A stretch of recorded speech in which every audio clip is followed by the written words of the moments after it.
আসসালামু আলাইকুম সুপ্রিয় শিক্ষার্থীবৃন্দ, আজকের ক্লাসের মধ্যে আমরা বীজগণিতিক রাশি অধ্যায়ের একটা সৃজনশীল অঙ্ক করব। ঠিক আছে, এই অঙ্কটা আসলে খুব ইম্পর্টেন্ট, বোর্ড পরীক্ষার সময় আসে আর কি, প্রায় যে কোনো একটা বোর্ডে আসে।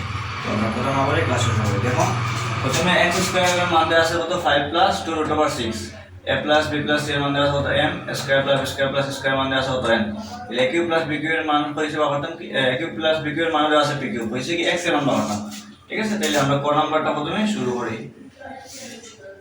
প্রথমে দেওয়া আছে, লেখো কি x স্কয়ারের মান দেওয়া আছে কত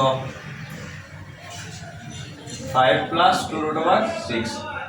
x এর মান যেহেতু কত হইছে, তাহলে আমরা এই অংশটা থেকে কিন্তু x এর মান করতে পারবো। ঠিক আছে না, এই দেখো এটা আমি এভাবে লিখতে পারি, বা x স্কয়ার যেমন হয় তেমন 3 আর 2 যোগ করলে কত হয় 5 হয়। 3 আর 2 যোগ করলে কত হয় 5 হয়। তাহলে এখানে এটা আমরা a + b স্কয়ারের সূত্র নিতে হবে। ঠিক আছে, আমরা জানি a + b স্কয়ার সূত্রটা কি, স্কয়ার + 2ab + b স্কয়ার। তাহলে এখানে দেখো আমি 3 আর 2 যোগ করলাম কি জন্য, এই জিনিসটার ম্যাচিং করানোর জন্য। ঠিক আছে, তাহলে এখন এখানে দেখো রুট আছে, যখন এমন সিস্টেম করতে আমরা একটা নিয়ম জানি কি, রুটের স্কয়ারে কাটা যায়। ঠিক আছে, এইভাবে দেখো লিখতে পারি কিনা, আমরা জানি যে রুটের স্কয়ার কাটা যায়, রুটের স্কয়ার কাটালে এখানে কি থাকে 3 থাকে, আর এখানে রুটের স্কয়ার কাটালে কি থাকে 2 থাকে। ঠিক আছে, তাহলে এখন এইটারে আমি a ধরলাম আর এটা ধরলাম কি b। তাহলে দেখো এই সূত্রটা প্রয়োগ করলাম, √3 ধরলাম আমি, √2 ধরলাম b, তাহলে স্কয়ার + 2ab + b স্কয়ার। ঠিক আছে, তাহলে এখানে কি পাইলাম a + b স্কয়ার মানে √3 হচ্ছে a, √2 হচ্ছে কি b, তাহলে লিখলাম কি a + b হোল স্কয়ার। এখন দেখো এটা মান বানাতে হইছে x এর মান, আমরা বানালাম কিসের মান, এই x স্কয়ারের মান বানাইছে। তাহলে আমরা দুই সাইডে যদি স্কয়ারটা মনে মনে তুলে ফেলি, তাহলে কি হয় √3 + √2, এটাই হচ্ছে আমাদের आंसर। আশা করি বুঝতে পারছো কোন নাম্বার। ঠিক আছে, না বুঝলে তোমরা প্রশ্ন করবা। ঠিক আছে, আর যারা এখন আমাদের ইউটিউব চ্যানেলের মধ্যে নতুন, তারা দ্রুত সাবস্ক্রাইব করে দিবা, যাতে করে সহজে ক্লাসের ভিডিওগুলো আপনারা পেতে পারেন। ঠিক আছে, তাহলে আমরা কোন নাম্বারটা মুছবো এখন। ঠিক আছে, সবাই আশা করি বুঝতে পারছো। এখন খ নাম্বারটা করবো। ঠিক আছে, খ নাম্বারটা করতে গেলে আমার দেওয়া আছে যে মান, এই মানটা লাগবে। ঠিক আছে, দেওয়া আছে না, সরি, আমরা ক থেকে যে মানটা পাইছি এই মানটা লাগবে। ঠিক আছে, তাহলে দেখো আমি এখানে লিখলাম কি ক নাম্বার, ক হতে পাই, ক হতে কিসের মান পাইলাম, x এর মান পাইলাম কত √3 + √2। এখন আমরা এই অঙ্ক করতে গেলে এটা আমরা এইভাবে লিখতে পারি, এটা আমরা এইভাবে যদি ভাঙিয়ে লিখি x⁸ 8 + 1/, এইভাবে আমরা লিখতে পারি। এটা ভাঙাইলে লসাগু নিলে আমাদের এই সেম জিনিসটাই হয়, এটা ভাঙাইলে x⁴, এটা x⁴। ঠিক আছে, তাহলে এইভাবে আমরা এই অঙ্কটা করতে পারি। তাহলে আমি লিখলাম প্রথমে তাহলে এই অঙ্ক করতে গেলে আমাদের দেখো মানে ওই ডাকটা দেওয়া আছে। ঠিক আছে, এটা ভাঙাইলে পরে এই জিনিসটাই হয়। তাহলে এই অঙ্ক করতে গেলে আমার x আর 1/x এর মান লাগবে, এই রকম অঙ্কের এটা মেইন বইয়ের একটা অঙ্ক আছে। ঠিক আছে, তাহলে আমি এখানে এই অঙ্ক করতে গেলে x এর মান আমি কিন্তু ক থেকে পাইছি, এখন কিসের মান দরকার 1/x এর মান আমার দরকার। ঠিক আছে, তাহলে 1/x এর মান যদি বের করতে যাই, এখানে আমরা কি করতে পারি, লব মানে দুনো সাইডে বাম এবং ডান পক্ষকে 1 দ্বারা গুণ করে, লব দুই পক্ষকে 1 দ্বারা গুণ করলাম। ঠিক আছে, যেহেতু আমার এর 1/x এর মান দরকার, কাজেই আমি 1/x একটা বাদ দিয়ে রাখবো। এখন এখানের মধ্যে কি আছে √3 + 2, তাহলে আমি যদি এখানে √3 - 2 এর লব হরে গুণ দেই, তাহলে কিন্তু আমরা সহজেই 1/x এর মান বের করতে পারবো। তাহলে দেখো এটা আমরা কি করলাম, লব হরকে √3 - √2 দ্বারা গুণ করলাম। ঠিক আছে, 1 এর সাথে গুণ দিলে এটা √3 - √2 দিব। আর এখন এটা একটা সূত্র আছে বিজ্ঞানীদের, a + b * মানে স্কয়ার - স্কয়ার সূত্র আমরা জানি কি a + b * a - b, এটা এরকম দেখতে লাগতেছে সূত্রের মতো। ঠিক আছে, তাহলে আমরা কি লিখব, √3 যদি a ধরি তাহলে কি a স্কয়ার - b স্কয়ার। ঠিক আছে, তাইলে দেখো √3 - √2, দুইটা স্কয়ার হারাইলে কত থাকে 3 থাকে, 3 থেকে 2 গেলে কত হয় 1 হয়। ঠিক আছে, তাহলে কি লিখবো এখানে √3 - √2, আর নিচে লবের মধ্যে 1 থাকা যাবে, তা না থাকা কি সমান কথা। ঠিক আছে, তাহলে আমরা 1/x এর মান কত পাইলাম √3 - 2।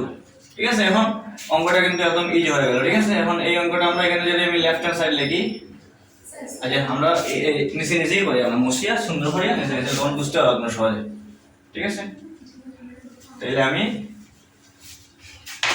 পরে তারপর কি লিখবো, লেফট হ্যান্ড সাইড লিখবো, ঠিক আছে। লেফট হ্যান্ড সাইড হচ্ছে আমাদের কি x⁻8 প্লাস 1/x⁴। এটারে আগে যেভাবে ভাঙাইছিলাম এইভাবে ভাঙাই লসাগুর মতো, মানে এই জিনিসটা লসাগু নিলে আমাদের সেম এই জিনিসটাই হয়। তো কি পাইলাম x⁴ প্লাস 1/x⁴, ঠিক আছে। তারপর এটারে আমরা এইভাবে ভাঙাই, দুটো দুটো কাটা হয় চারটা। আমরা বীজগণিতের অনুসিদ্ধান্তের একটা সূত্র জানি কি, স্কয়ার প্লাস স্কয়ার, দুইটা অনুসিদ্ধান্তের সূত্র আছে, a plus b square minus 2ab, একটা কি a minus b square plus 2ab, ঠিক আছে। তাহলে কোন সূত্রটা প্রয়োগ করব, প্লাসের সূত্রটা প্রয়োগ করব। তাহলে a plus b whole square minus 2ab। তাহলে দেখো এখন এইটার আমি x এখন এ ধরতে পারি, 1/x ধরতে পারি b, তাহলে কি লিখতে পারি এখানে a plus b whole square minus 2ab, আর ওই স্কয়ার স্কয়ারের মান 2 এর 2। এখন x এর মান পাইছিলাম দেওয়া আছে কত, মানে ক তে পাইছিলাম কত √3 প্লাস √2, আর 1/x এর মান পাইলাম কত √3 মাইনাস √2, মানটা বসাইলাম, এটা খাটা, আর এই দেখো √2 প্লাস 2 মাইনাস প্লাস মাইনাস কাটা গেল, ঠিক আছে। তাহলে কি এখানে কি হইলো 2√3, ঠিক আছে। আর এখানে একটা জিনিস দেখো মাইনাস, এই যে মাইনাস আছে না সেকেন্ড ব্র্যাকেটের বাইরে, কিন্তু এই মাইনাসটা থাকবে, ঠিক আছে।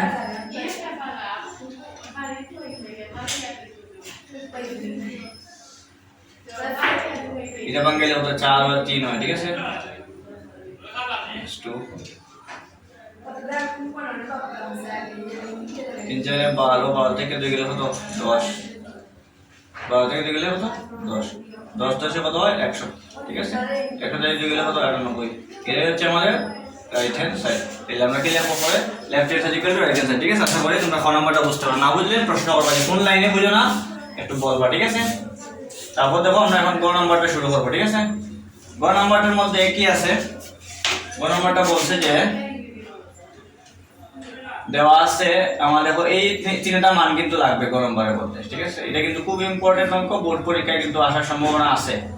দেওয়া আছে a plus b plus c সমান দেওয়া আছে কত m, ঠিক আছে। আবার বলছে c equal two 0, c equal two যদি 0 হয় তাহলে লিখলাম কি c ইকুয়াল টু 0 হলে, ঠিক আছে। c ইকুয়াল টু 0 হলে তাহলে c এর জায়গায় 0 লিখবো, ঠিক আছে। তাহলে 0 এর তো কোনো ভ্যালু নাই, মূল্য নাই, তাহলে a প্লাস b সমান m, ঠিক আছে। আবার দেখো a square plus b square plus ও দিয়ে লিখলাম কি square plus b square c square equal to m। আবার same c equal to c এর জায়গায় কি বসাইবো 0 এর মান বসাইবো, তাহলে 0 তে 0 দিয়ে গুণ দিলে কি হয় 0 হয়, তাহলে এখানে 0 এর ভ্যালু এখানে মতে কোনো কিছু করা দরকার নাই, তাহলে a square plus b square সমান n। এবং দেওয়া আছে কিসের মান, দেখো তো কিসের মান দেওয়া আছে, a cube plus b cube এর মান দেওয়া আছে কত p কিউব, ঠিক আছে। তাইলে দেখো এখন আমরা লেফট হ্যান্ড সাইড লিখতে পারি, ঠিক আছে। তাহলে লেফট হ্যান্ড সাইড আছে কি আমার m cube plus 2p cube সমান দেখাইতে কি হইছে 3mn। তাইলে দেখো এখানে পাইলাম কি a প্লাস b সমান m পাইলাম, তাহলে m সমান a প্লাস b যে কথা, a প্লাস b সমান m এ কি কথা, ঠিক আছে। তাহলে এখানে আমরা লিখবো কি a প্লাস b, আর এই এখানে দেখো p কিউব এর মান দেওয়া আছে কত a cube plus b cube, এর মানে a cube plus b cube সমান p কিউব যে কথা, b কিউব সমান a cube plus b cube একই কথা, ঠিক আছে। এখানে মধ্যে কি লিখবো a cube plus b cube. এখন এটা সূত্র জানি আমরা, গড় নির্ণয়ের সূত্র জানি, a প্লাস b কিউবের গড় নির্ণয়ের সূত্র হচ্ছে a cube plus 3a square b plus 3ab square plus b cube, আর এটার সাথে গুণ হইব, এটারে বলো এটা কিন্তু একটা সূত্র আছে উৎপাদকের ভিতরে, এই সূত্রটা প্রয়োগ করলে কিন্তু অঙ্ক মিলতো না, ঠিক আছে। এটার সাথে এটা জাস্ট গুণ দিতে হইব। এখন দেখো a কিউব একটা আছে আর দুইটা আছে, এক্সট্রা দুইটা কাটা তিনটা, আর এখানে 3a স্কয়ার b যেমন আছে তেমন, এখানে 3ab স্কয়ার যেমন আছে তেমন, এখানে একটা দুইটা কাটা তিনটা।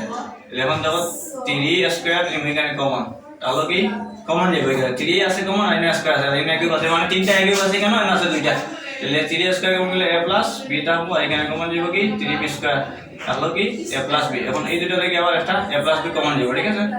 এলাম a প্লাস b কমন নিলাম, তাহলে কি 3 স্কয়ার প্লাস 3b স্কয়ার, ঠিক আছে।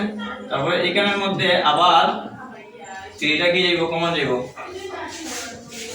যখন এখন a প্লাস b মান কত পাইছিলাম m আর 3 যেমন হচ্ছে আর স্কয়ার প্লাস স্কয়ার মান কত দেওয়া ছিল স্কয়ার প্লাস স্কয়ার মান কত পেলাম n ঠিক আছে এখানে যখন সাজিয়ে লিখলে কি হয় 3mn হয় সমান এটাই আমাদের বাই করতে হইছে cmn বাই করতে হইছে ঠিক আছে এটাই আমাদের রাইট হ্যান্ড সাইড তারপরে তোমরা সবাই left hand side equal right hand side লেখবা ঠিক আছে আর লেখার পরে যে কাজটা করতে হইব সবাই এই আমার left hand side right hand side দেখাও যে কইছে যেহেতু শর্ট লেখবা ঠিক আছে ভালো থাকো সুস্থ থাকো আসসালামু আলাইকুম